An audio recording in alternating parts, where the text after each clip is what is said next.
it does offer something over the 6.5, and that's bullet weight. Yeah. You know, at monster velocities, like I said, that's a 165 at 2970. That's moving.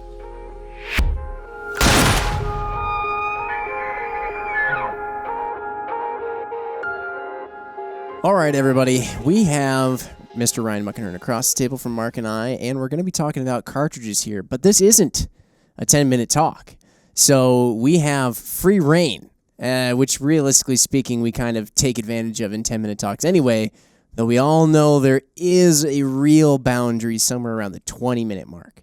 Anyway, that's not really actually the intro that I had planned for this, but it ended up coming out that way. I like it. The real intro was something along the lines of...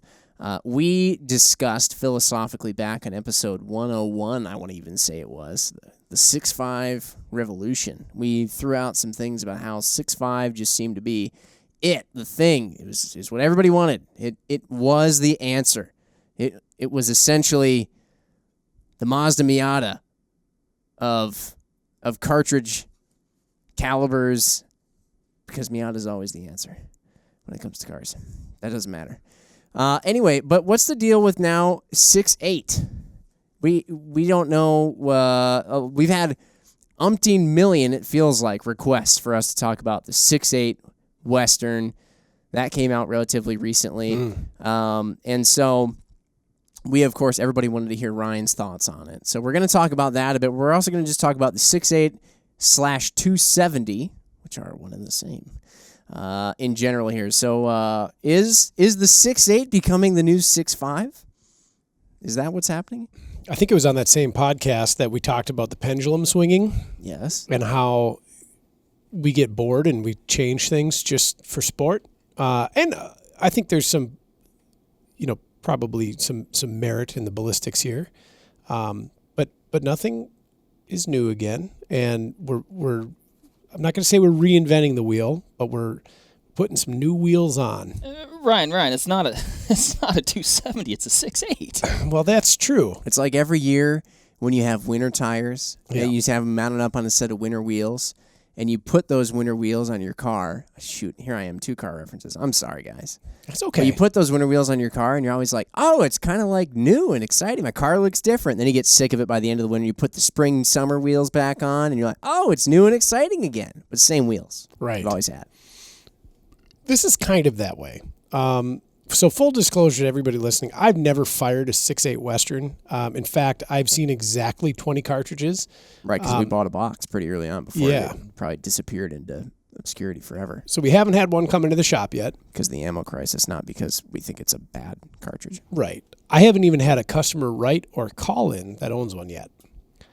I'm sure that's going to change in short order because I think there is some good merit in this cartridge. And I think that it'll be a popular one, I hope. I'm excited about it. It's pretty cool. I really am. And Are you I'll excited just because of the name? No, the merit of the cartridge, I think, is worthy of consideration as another good choice as an all-around big game cartridge. And I'll also say, I'll throw in a little ammo strategy here.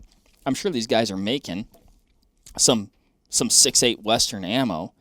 The only people buying the 6.8 Western ammo have to buy a rifle, a new rifle. Yes. Which, okay, so that's just, good policy right there. But you might it might be available. Yes.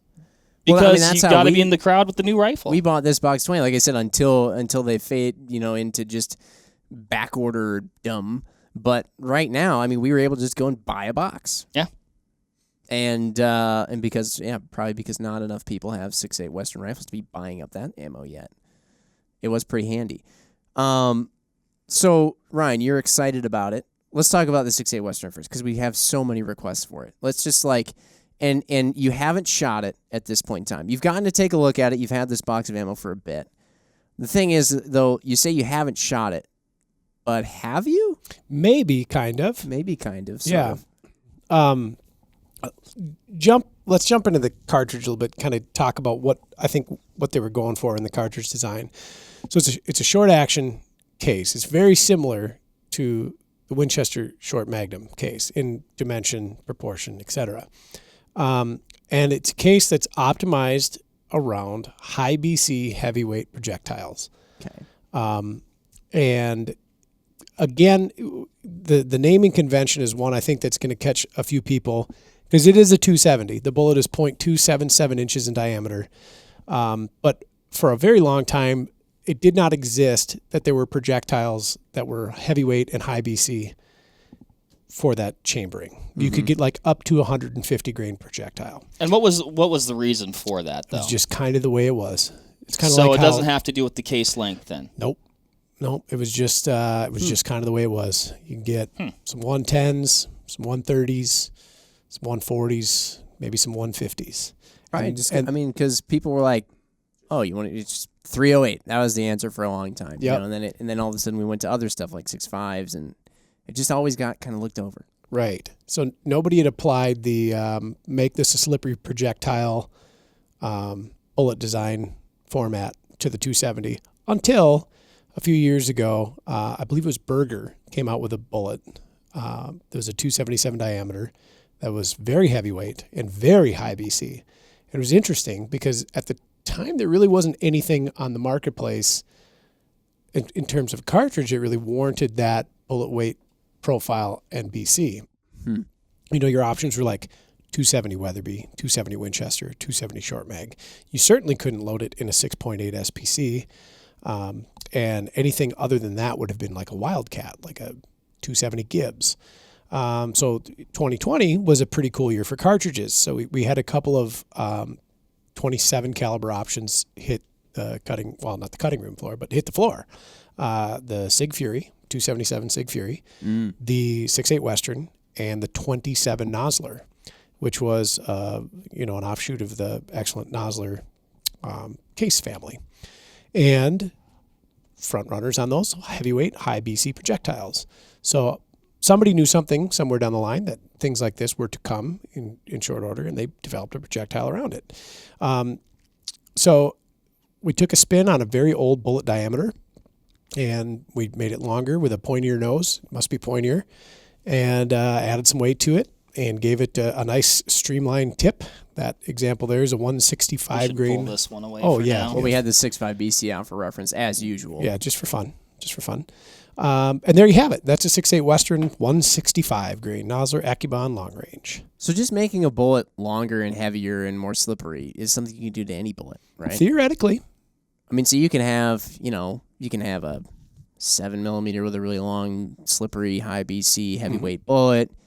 You can have a 6.5 like that. I mean, all of it's relative, of course. But that's just kind of like something you can just do. Are we in a day and age now where you can just make any cartridge shoot well? Yep. I mean, everybody's always trying to find. Okay. Everybody's always trying to find like, oh man, the XYZ is better than the XYZ over here, and this cartridge is better than that cartridge. But I mean, like, what does it really in the end matter?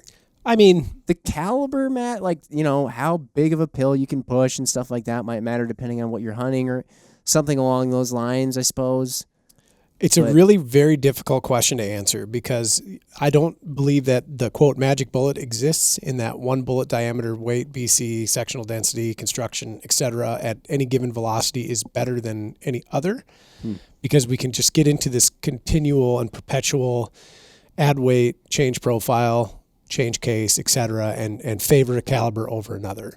One thing... Yeah, there's a lot of variables at play there. Yeah. So, I don't know why this bullet diameter was selected as the ideal bullet diameter. I could wager a few guesses, perhaps. They would be totally random speculations.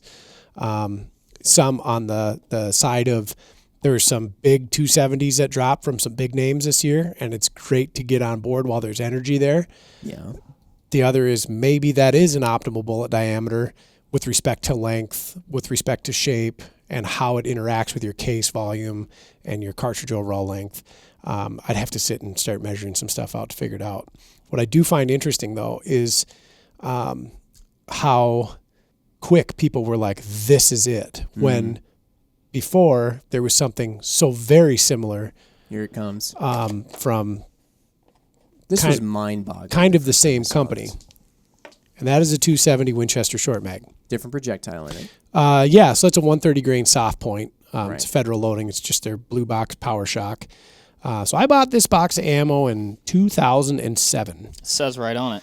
Just before I went on my first mule deer hunt. It does, actually. Yeah, and I shot 3 rounds to 0 the rifle. I shot a mule deer with 1 bullet, and I don't know where the rest of the loaded rounds went, but they're somewhere. What was the result? Dead mule deer. Yeah. Yeah. So you said, "Oh, that worked perfectly." It Never did. use that again. It's a great case. But if you look at them, they're so similar. It's kind of funny. The shoulder on the 6.8 Western is bumped back A touch. a touch. And yeah, the And case, therefore yeah. the case length is a smidge shorter. Yeah. There's a couple other changes. The neck is just subtly longer. But it's not that it was remarkably different. It was different, but not remarkably so. This is, I don't think this was an exercise in revolutionary case redesign or change. Rather, I think it was an optimization of case dimensions for a particular bullet length and profile to fit a particular action requirement. I was gonna say, are these minute differences kind of doing remarkable things though at the same time? I think they are, and Yeah. and that's where it does have some real merit. This is not so. This comparison, these two side by side, to me is exactly the same thing that the 260 and 6.5 Creedmoor relationship taught us. In that you can take a case that's almost identical and just touch it in the right places the right way and get a remarkably different result, and for your benefit. And I think this is absolutely true. So that's not to say that if you have a 270 Wisdom, you can't put 165 grain nozzle or AccuBond long range in it and get 2,970 feet per second out of it. You certainly probably could. You will have to take into consideration things like cartridge overall length, seat to depth, or the two in tandem, how it's going to interact with your magazine if you're running a detachable box magazine, or your internal magazine length, and then how your rifle's throated. So if it's throated in such a way that it doesn't handle these very large weight bullets for that caliber, you might have some issues there. And you may end up seating that projectile very deep into the case, robbing you of the performance that the 6.8 Western does. Both cartridges, if I was going to compare them to something that somebody may be familiar with, do a good job of toppling the 270 Weatherby, which is a really good cartridge. Gasp. Yeah. And they do it in a smaller case, potentially a lighter weight rifle, with a potentially shorter action. But it is just kind of a minor tweak made to the 270 Wisdom to get that performance level. So you think that there is actually a great deal of it is, like, how do I explain this in a way that hopefully makes some sense of what I'm thinking? But the rifles themselves are also changed. I mean, obviously they have to be because they have to be chambered in the right round. Is there something different about the rifles that are going to be chambered in the 6.8 Western than the rifles that are chambered in the 270 Wisdom, that when, a company like Browning or whatever comes out with this cartridge, they thought maybe to themselves, well, there was something that we wish that we could have done with the 270 Wisdom, but for whatever reason, there was just we couldn't quite do it. So we decided to basically do the little changes, make our rifle work a little bit better, come out with a different cartridge, even though it's That's kind of what I was hearing you describe. So the rifle actually is also part of this equation in terms of what's different. Yep. I mean, you're not necessarily getting the exact same rifle that you would get, again, obviously, because it's chambered in something different. Right. That you would with the 270.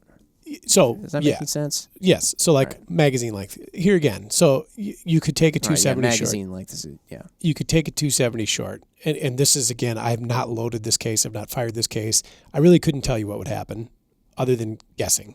You could take the 165 ABLR and put it in the 270 Wisdom case. I believe that to achieve the same numbers of performance that you can out of the 6.8 Western, things are going to go goofy in three places. One, your cartridge overall length may be exceeded, preventing you from using your detachable and or internal box magazine. That's, I guess, two. Or the third, or second, either way you look at it, it just won't fit your rifle's chamber well, that bullet profile. And then you'd have to potentially seat it deeper and eke into the performance of the cartridge. Okay.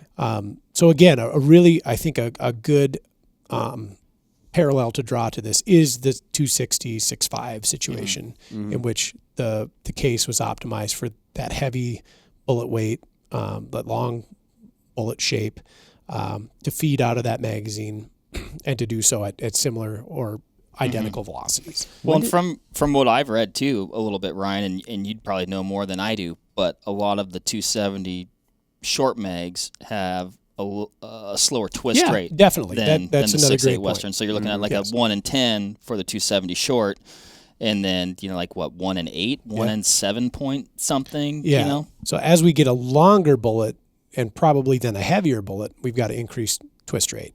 That was another thing with the 260. A lot of those were twisted 1 in 9. Wasn't enough twist to stabilize like a 140 plus weight bullet.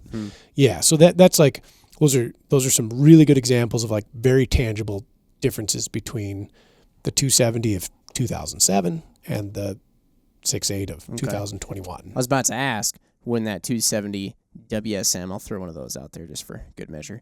When the 270 WSM came out, let's say that cartridge, maybe if that cartridge would have come out in 2020, do you think it basically would have come out looking almost like the 6.8 Western does now imagine. today? Yeah. Because they would have thought, oh, well, why wouldn't we make it work with these really nice modern? Right. In general, what we're seeing, at least from our end, for like factory ammunition and rifles available, is they're kind of more geared towards the long range shooter, right? In some form, facet, or another. So again, optimized for high BC heavyweight bullets. We're seeing big grain weights, big velocities, even out of light cartridges, like 143 grain or 147 grain bullet out of a 6.5 Creedmoor. It's heavy, for a small case. And they work fabulously. So yeah, if they would have never released the 270 WSM in 2001 or whenever it was, and they would have held off for 20 years, would it have looked like this? Probably. Just following convention with rifle cartridges. Well, I think part of that too is like you look at all these things that we have available to us today with these types of bullets, with these types of construction. We've got laser range finding binoculars with ballistics, right? So you can take this 6.8, which is kind of like a modernized 270 WSM, make it do some extra things. It's still going to do, like, even though it like looks like it's optimized for long range, which it probably is. Yeah. It's still going to shoot a whitetail dead at 100 yards. Yes. So all you're doing is gaining, I guess. Yep.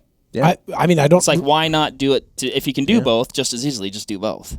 I really don't have a big detractor with it, other than it's just.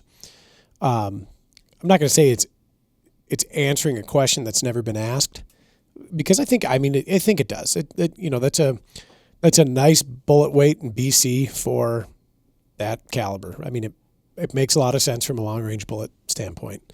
And it's pushing it out pretty snappy, just shy of $3,000. And I'm sure that the hand loaders, once they get a hold of it, are going to be able to turn the volume up a little more. But yeah, there's not a detractor with it. Like you're not going to be ill suited with it if all you do is hunt whitetails in Wisconsin. Mm-hmm. I think you'd be fine. Yeah. I didn't feel undergunned with the 270 Wisdom. I thought it was a great cartridge. If I was going to buy, speedy. It is pretty quick. Yeah, 130 at 32.50. What were you about to say there? If you were going to buy what now? Oh, I was going to buy one. I ended up getting a 300 just because I thought it had a little bit more utility. Albeit I shot my first mule deer with the 270 Wisdom. That was great. The 300 just won out in the end. But it was close contention. I almost picked one up. Utility for what? What do you mean by that? Well, like with the 300, I can push really heavyweight bullets, like big stuff. Okay. 200 Are you going to plus. shoot at the same animals that you put down? Or potentially larger. Okay. Yeah. So you want to know that you can, even though you might not. Yeah. So just, and really that was just what was available in the marketplace at the time. In terms of projectile technology, you couldn't get a lot of what you can now. I mean, the soft point, they had AccuBonds out at the time. They certainly did. But comparatively, like the BC numbers you're getting on the new bullets remarkably higher. The weights that you can get are remarkably higher. The offerings are much better. What's crazy to me is if, like, I just opened up Hornady's reloading manual that we have back here on the shelf. There are 3 cartridges in that bullet diameter in there. 6.8 SPC, 270 Winchester. Excuse me, there are 4. 6.8 SPC, 270 Winchester, 270 Wisdom, and 270 Weatherby. That's it. And very small smattering of bullets. So you can get 110, 120, Look at all 130. that. I mean, talk about like the marketing side of things. Look at all that white space. Yeah. I mean, here's the thing. We came out with a 6.5 BC. We got some other stuff. Maybe we should be making a 6.8 BC while we're at it. We're going to have, a couple of other different smatterings of BCs. But I mean, if you're a company, you come out with a 6.5 right now, people are like, I need another 6.5, like I need a hole in the head. Right. It's like, okay, whoop-de-doo. But And- 6.8, tell you what, I ain't seen one of those in a long time, nobody else at the range is using that. And It's 0.3 more. It's better. it does. I mean, it does offer something over the 6.5, and that's bullet weight. Mm-hmm. Yeah. At monster velocities, like I said, that's a 165 at 29.70. Mm-hmm. That's moving.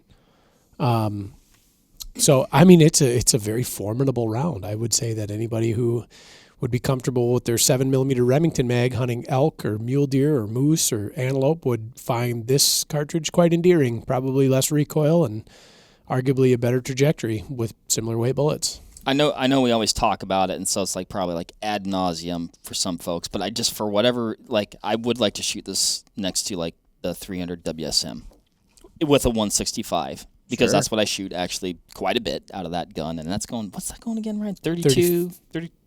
I don't remember what the Well, mine is like 31.95. Yeah. But I think on the box it's a little bit hotter than that. Pretty good.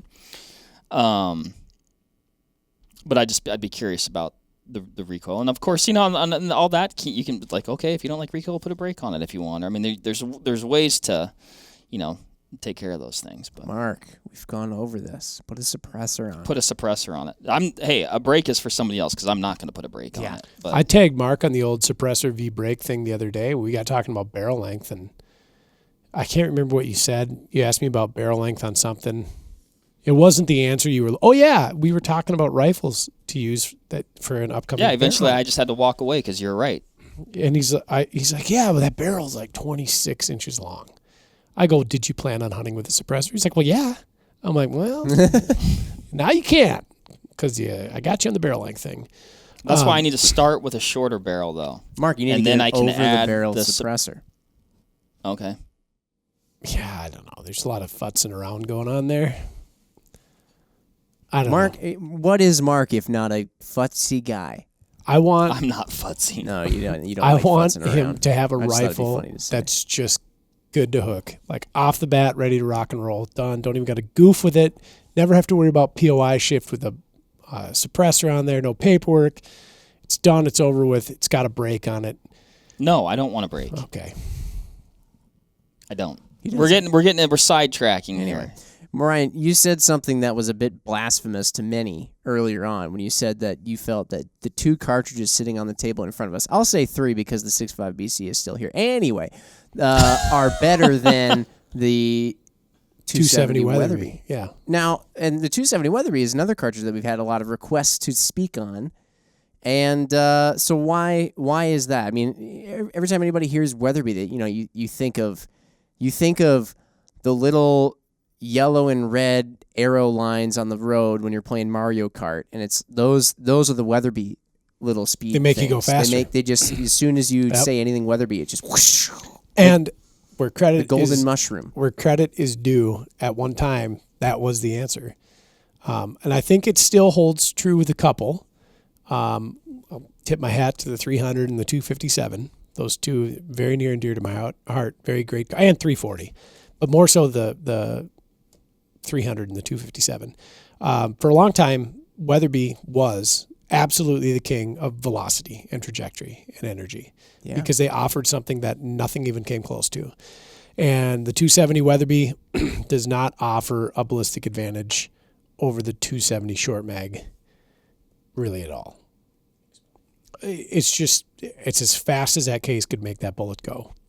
How is it? Because it's a bigger case, is it not? Yeah, but you get into efficiencies and we get into case design and like how case shape and size and even the thickness of the brass, like we've seen with the BC, and actually with the WISMs. So like there's some mystery around the WISM cases, and a lot of people are like, well, it doesn't do the same thing that a 300 Win Mag does, and actually it does, and sometimes it does more, depending on the loading and depending on the rifle. Yes, Mark, we know. You'll get to a point. I didn't say anything. It's getting uncomfortable. You'll get to a point where you put too much bullet in too small a case, and then you'll go backwards. And this is to be expected with anything.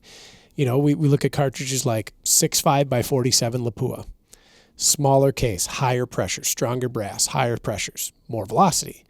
You get to a point where you put too heavy a bullet in a 6.5 by 47 Lapua, you start going backwards. But if we're loading in a particular way and we're trying to achieve a particular thing, there's nothing stating you can't really match the ballistics of a 6.5 Creedmoor, which is a longer, larger case, out of this smaller, more efficient 6.5 by 47 Lapua. This is an example of case design and optimization of said case that can achieve effectively the same thing as a larger case. How about 300 short versus 300 Weatherby? That's the 300 Weatherby is just so big. So, it seems like sometimes. I mean, we had this discussion with the Ackley stuff. Now it seems like we're having it about the Weatherby, but it seems like sometimes you can have a family of cartridges. So you have this caliber Weatherby, this caliber Weatherby, this caliber, and there's some that are and this is the same with the AI, where you were saying some AIs, for example. It's just kind of like, yeah, why do it? It really doesn't have any improvement. But then there's other AIs where it's like, oh yeah, that one right there, that's a good one. All right, it makes me even wonder myself for the bitch cat. Are we gonna have like the 6.5 BC, for example, maybe is the that one's awesome, and then the 7's like, yeah, that one's a dud, and but then back to the 338, like, oh man, that's another really good one. Probably, yeah. And it's just something that's just gonna happen. Bullet diameter, length, C2 depth, how it interacts with like the internal case dimensions, where the powder's at in them. Some are just gonna do fantastic, and some aren't. And it's not that to back up, it's not the 270 WISM isn't fantastic, because it's a hellacious cartridge. I mean, it's a 30. Weatherby? What's that? Or, yeah, what did I say? WISM, yeah. Weatherby. A hellacious cartridge. You know, at the time, 130 grain soft point at 3,200 feet per second. I mean, cooking. This does the exact same thing. Right. Now, if you were to take this cartridge, the 270 WISM and the 270 Weatherby, and you were to put that bullet in the 270 Weatherby and the same bullet in the 270 WISM, 65? Yeah, the Weatherby's going to beat it. Okay. Just because it has the case volume to propel that projectile faster. Okay. Without eating into the powder column. In that 270 WSM that you have right there, Ryan, what grain is that? A 130? 130. That's a 130. Yep. What happens if you put that 130 in the 6.8 Western? More faster. More faster. Well, maybe. I shouldn't say that. Maybe faster. Yeah. Maybe. Why wouldn't it be? Would you start getting into the same reason why then a 270 Weatherby isn't, but on a smaller scale, isn't necessarily better than 270 WISM? Yeah. I mean, you'll get to a point where you've got diminishing returns on either end. Yeah. Right? Because it's saying like the bigger and bigger case you get, but with a smaller and smaller bullet, you're almost end up just being better off with just a smaller case with a smaller bullet. Yep. Bigger bullet, bigger case. Yep. So like 264 Win Mag, 6.5 by 284. They're the same cartridge on paper until you start really monkeying with the 264 Win Mag. Yeah. And you start doing some things with it that you don't find in your everyday reloading manual. Okay. Yeah. Yeah. So, I mean, I think it's going to be a cool cartridge. I think it offers 270 shooters, especially just folks that are a fan of the projectile diameter for whatever reason, good, bad, or otherwise, new opportunity to breathe some life into a caliber that they like. But like I said, verdict's still out because I still haven't pulled the trigger on one. I don't know that we've gotten to Mars with it. Yeah. How about, all right, we'll switch gears once more.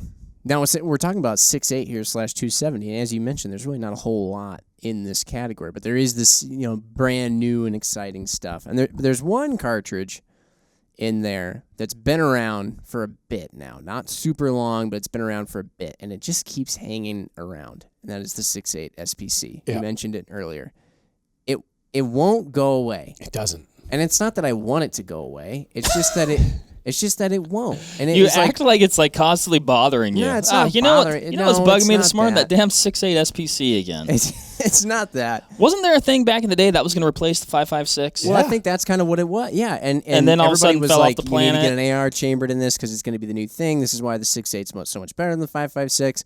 And then it just, I mean, it was almost overnight. It was like people stopped talking about it, and then it went away for a while. And I thought to myself, well, hey, we tried, right? Now it's kind of like still around though, and I think a lot of hog hunters use it a lot. I've seen that. I've seen a lot of folks down in the wonderful state of Texas shooting a lot of hogs with 6.8 SPCs and stuff like that, kind of coming on as like this hunting round. And yeah. What is that? Just like optimized for the AR platform, pushing a bigger pill, off you go, bing, bang, boom, literally? Nailed it.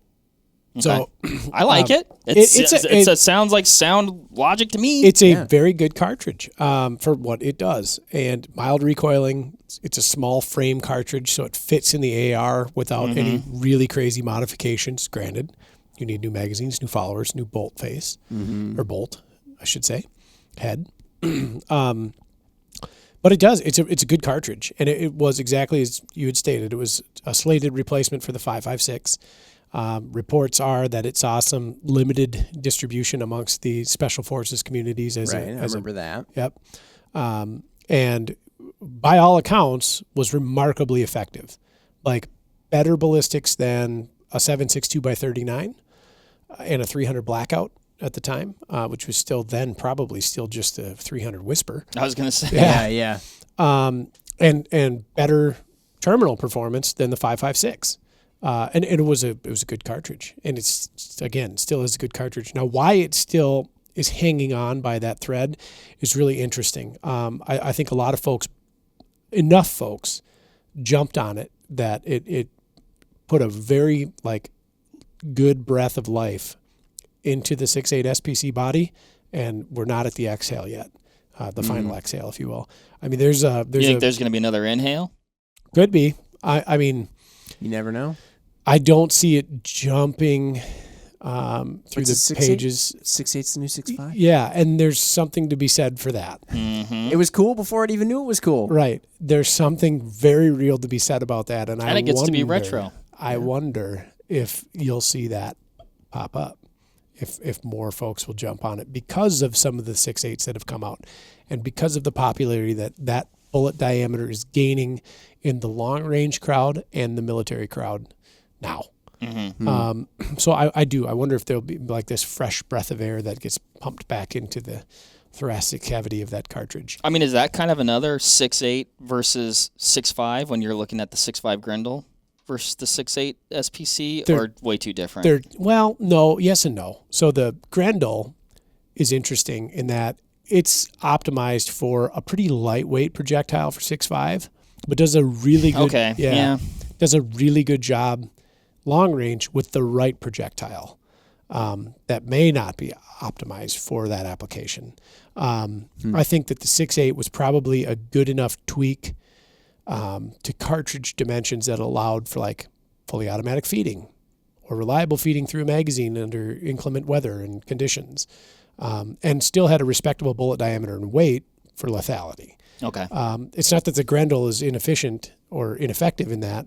It's just I think the 6.8 SPC is a probably better case for doing that kind of thing. Bullet diameters aside, they do very much the same thing. The Grendel's going to excel as a long-range cartridge. I think I was the going to say, 6.8 what's kind of like the 6.8's sort of intended range is it even intended to be used for? like combat cartridge. Okay. 0 to 400. Yeah. Yeah.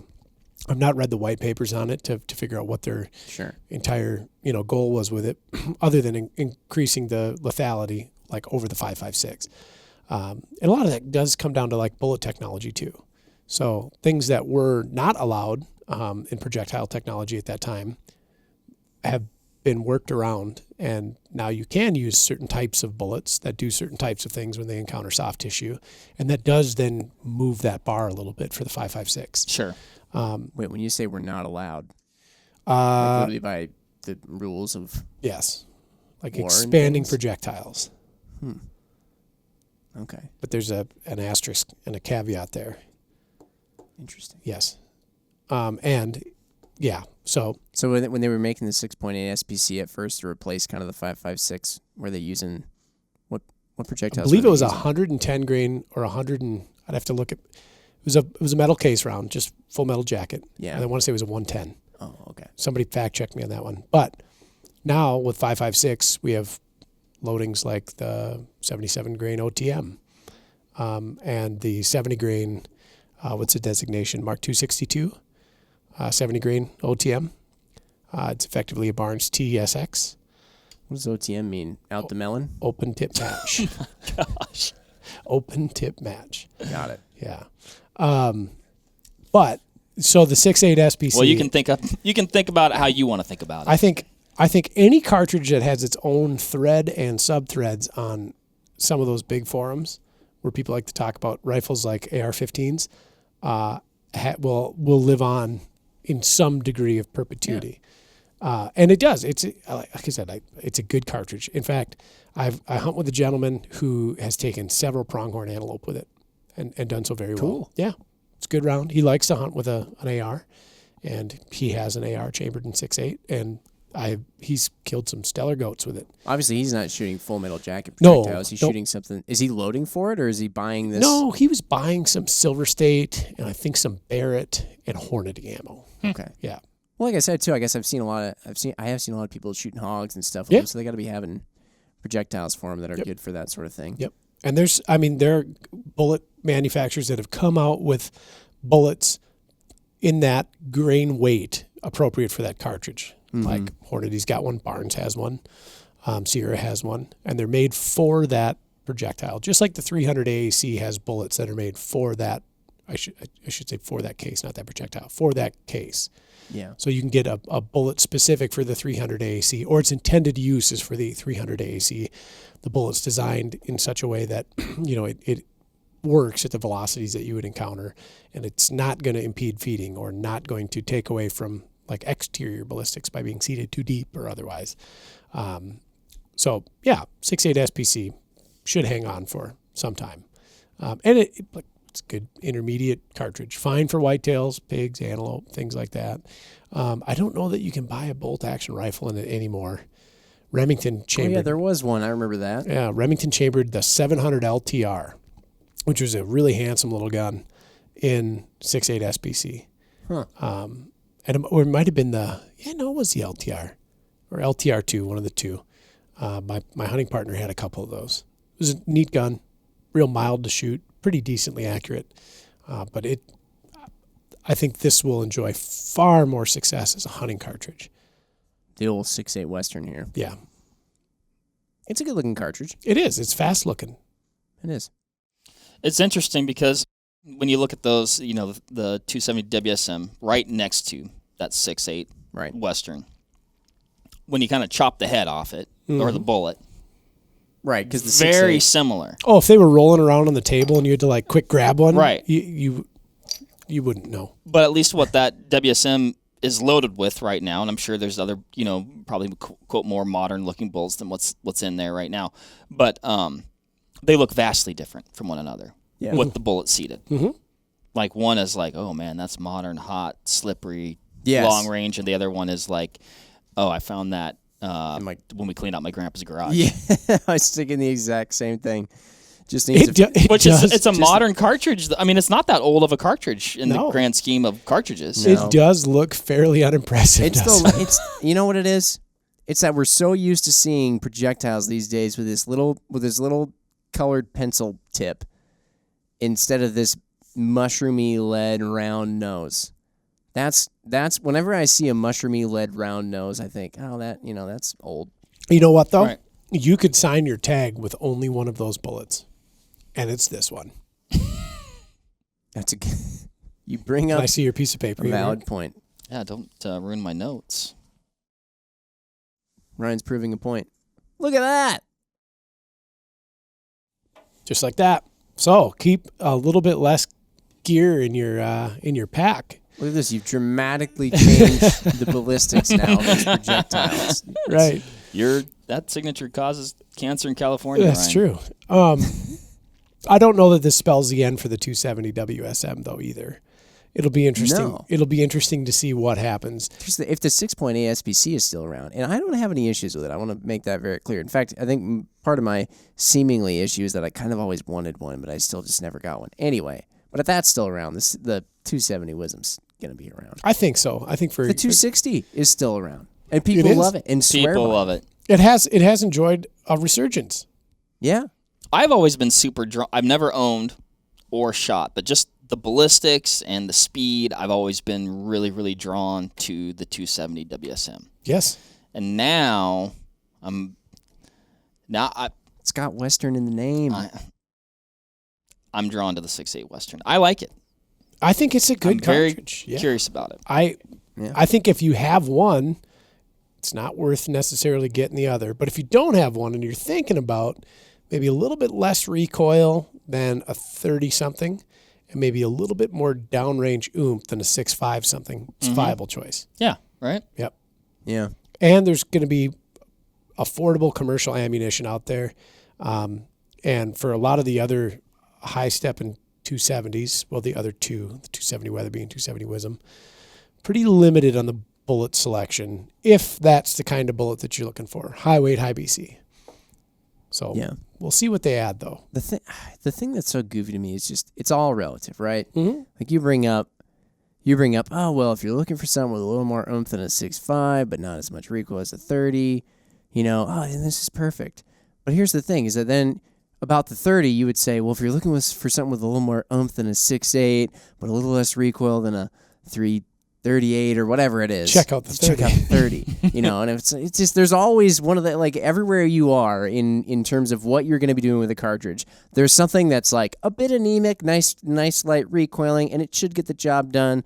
There's the Goldilocks and the mama's porridge where it's just right, and then there's the, sure, if you are fine dealing with that, it's definitely going to put it down or it's going to do the job, but it's a bit overkill. There's one of those in every application, and that's... Oh, yeah. We get folks ask us all the time, what should I buy? And it's like, oh, my gosh, I have to buckle up and listen to myself talk now for the next... and contradict everything and talk in circles. When somebody asks what cartridge should I get, it's literally like they're asking, like, what should I wear today? It's even more than that. I guess because when somebody asks you what they should wear, you can just say, like, I don't know, pants and a shirt. But when it comes to a cartridge, it's just like, the pants and a shirt will get you by pretty much anywhere. So my analogy sucks. What car should I drive, Jim? No, I didn't want to do that because I just knew people would roll their eyes. Same thing, though. You brought it up, though. They're all pretty much the same. 4 wheels. Next subject. Get you from A to B. His eye twitched a little. I'm going to be very curious to hear how this podcast... It's actually funny because some of our podcasts, we've been podcasting for a while now. Some people go back and they'll listen to stuff and be like, boy, this podcast sounds funny in today's day and age. There was one podcast a long time ago where we were talking about some cartridge. We were like, well, it's easy to find. I think it was 9 mil. We're like, it's so easy to find. And then, 2020 happens and then somebody commented like, well, that didn't age well. Right. I'd be curious to hear if we look back on this, somebody stumbles upon this in the YouTube wormhole. 6.8 the next 6.5, and they're like, man, these guys were ahead of their time, or like they were way off base. We would have I guess we didn't really delineate one way or the other, but I guess either way you'll be right or wrong. I for one say I think it fills a nice little spot in the cartridge arena, and on paper and looking at it, I think I'm a fan. That's fair. Jim, where do you think it sits? I don't know. Off the cuff. Ryan. From the holster. I'm to the point now where it's like we got in the 2s, there's so much. Because you got 243, you got 260, you've got 270, 280. I don't think there's a 290. Not yet. Okay, let me say I'll narrow the scope of the conversation. You had to pick essentially one 270. Nostalgia not being in play. Oh, okay. which one do you pick? Oh, man. Why would you ask me that question? I don't even like the caliber. on principle alone, because now my hunting partner listens to podcasts and he will hear this. Gosh, I don't know. I really don't know. I'd pick this one. I don't know. Why don't you know? Because it's just, I have only owned one 270. You knew the most about this cartridge, obviously, between the three of us, and you're the one that doesn't know? You just talked about all the 270s. All of them. Yeah, there's 5. I don't know. I've only owned one 270, and I had to buy it because I had to buy it. It wasn't, I didn't seek this rifle. You owned this one? I borrowed that one. Oh. Oh my gosh. And I ended up buying a 30 caliber version. Same gun, 30 caliber. Because like when I sat down and I put pen to paper or crayon to paper, which is more my style. I'm not talking about other other calibers. I'm talking of the 270s available to the person who's looking for a 270. You got to pick one. It's a simple question. Just say yes and we'll move on. I mean, honestly, guess it's 1 and 4. Pick one. The problem is, Mark, is on the landscape today, rifles like the Pre-64 Model 70, chambered in 270, straight up 270, might as well be called 270 O'Connor, still exist. Rifles like the 1956 Mannlicher Schoenauer See, he's bringing MC nostalgia in it. Right. still exist in 270. Yes. Good rifles. Oh, how about early Belgian Mark Vs and 270 Weatherby? They exist. That's a nice gun. You can't separate yourself from the nostalgia. I can't, because then I would have bought a 270 for some sort of crazy performance advantage it would have offered me over any other cartridge. I didn't, because it doesn't. And I'd have to buy it on the merits of the rifle rather than the caliber or the cartridge pushing that caliber. Do you have any 6.5s? Many. I've owned 4 260s. Well, then why is this not? We just talked about this. It's like a happy medium between your favorite, the 300. I own 3. Or the 30. I own 3 6.5 Creedmoors. I wasn't counting my 6.5 Creedmoors either, because I have 4 of those. So you have 6.5s and you love the 30. So this is kind of, in this case of 3 of the Goldilocks and the 3 Bears, this one's the one technically in the middle of those. I have a 280 Ackley as well. Okay, well. That's right. I forgot about the 280 diameter. Yep. You do like the 280, don't you? Oh my gosh, is that a wonderful cartridge. I can make brass out of 30-06, 270, 280, 25-06. Just numbers. I'm just talking straight numbers. If I was going to buy one, it would be a standard issue 270 Winchester. Just straight up. Straight up. You know what? At least you said something. Yeah. Can't blame you. And I said it with like a twinge in my eyeball. Yeah. Man. So you were hating on the 7mm. 7, the Rem Mag. Yep. Yeah. A few podcasts ago. Fact. Now the 270. I don't like the cartridge. It doesn't. It's good. It has. Cripes. One man with a 270 has and will probably continue to kill more things successfully with a 270 than I will total in my life. The longest shot I've ever seen taken on a game animal was with a 270. Folded like a $5 10. Game animal and distance. Whitetail deer, 572 yards. Crunch. Great buck. Pretty solid. But point is, it's never jumped off the paper at me. Like I said, the only reason I bought one is because we were going on our kind of weekly gun run to go see what we could find at the local shops. And my hunting partner said to me, Ryan, you're going to walk into a store. You're going to walk down the aisles. You're going to get to the gun department. You're going to look down, and here's a rifle so perfect at such a good price. You're going to have to buy it, and it's going to be chambered in 270. And I was literally putting my truck into park as he finished this, as the sentiment, the statement. And I said, not going to happen. Well, we walked down the aisles. He went left. I went right. There sat a Weatherby Mark V Fiber Mark, chambered in 270. And it was priced like a Vanguard. I bought it like that. 270 of the Weatherby variety or Standard, the Winchester variety? straight 270. Wow. Yep. never fired it. I sold it to him. But that's the only one I've ever owned. What do you see? Ryan, even just like we're kind of like talking about the standard 270, like not that. It's a fantastic cartridge. It is a fantastic cartridge. I think we did a 10-minute talk on it. Yeah. Didn't we? Yeah, we did. You can go back and check it out. O'Connor's special. Ryan, what do you buy cartridges on? Because you mentioned going back in these Mannlicher something Belgian, who knows what's. You're talking about these things as though they, you feel this like tug on your heartstring when you think about these beautiful, historically significant rifles, right? Mm-hmm. But then you also say, oh, the 270 on paper never jumped out to me. So then you are looking at the stuff. You're looking at the specs. You're looking at it on paper. You're reloading. So obviously, like, people don't go in and reload based on whatever their heart tells them. Like, oh, I just feel so emotionally connected to this powder charge. It's going to kill me, but I feel emotionally. Like, nobody does it. So obviously, you pay attention to specs. So what do you actually, in the end, buy a rifle on? Jim, I don't even know anymore. I've had everything. I've had everything I ever wanted. It's primal at this point. It's a very good question. And to answer that, maybe so you asked me one time on Instagram Live what my next build is going to be. Oh, that's right. The answer was 300 WSM. Yes. Because Okay. the rifle I can build it on is very compact and lightweight. So that is okay. So this is a practical reason. Yeah, practical reason. Number 2, I can shoot heavy bullets out of it if I hunt in country inhabited by Ursus horribilis, the great grizzly bear.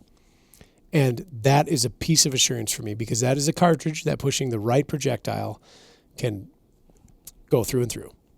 Important. And ballistics. You're going to rely on your 300 WSM on a grizzly bear? It would be better than hunting caribou with a 6.5 Creedmoor, I feel. I have no doubt in my mind that a 6.5 Creedmoor could kill a grizzly bear. I'm sure somebody has already done it, probably twice. It would not be my first choice. Okay. I want a little bit of insurance that says, penetration, disruption of, skeletal and muscular tissue and soft goods on the inside. But I wanted a cartridge that had a great trajectory, that did carry some horsepower downrange, that did have good bullet and loaded ammunition availability.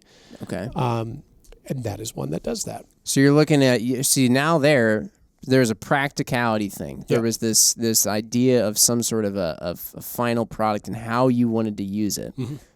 Short, lightweight rifle or something handy, so to speak. Yeah.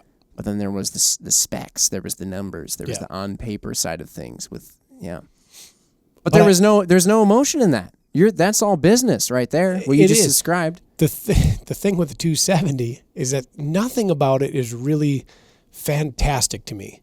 Like, I have cartridges that bracketed on either side that do pretty close to the same job or do a better job. Okay. From the spec standpoint. So at that point, then I would lend to the coolness of the rifle, because that is significant for me. I hunt with weird guns because they make me happy. I hunt with an 1885 high wall and 4570 for things like antelope. That is silliness, but it makes me happy to do that. So a rifle like a mid-50s Mannlicher Schoenauer in 270 would be great. If I had my pick, it'd be a 30-06. But if I could only get it in a 270, that's what I would get. Mannlicher shower hour.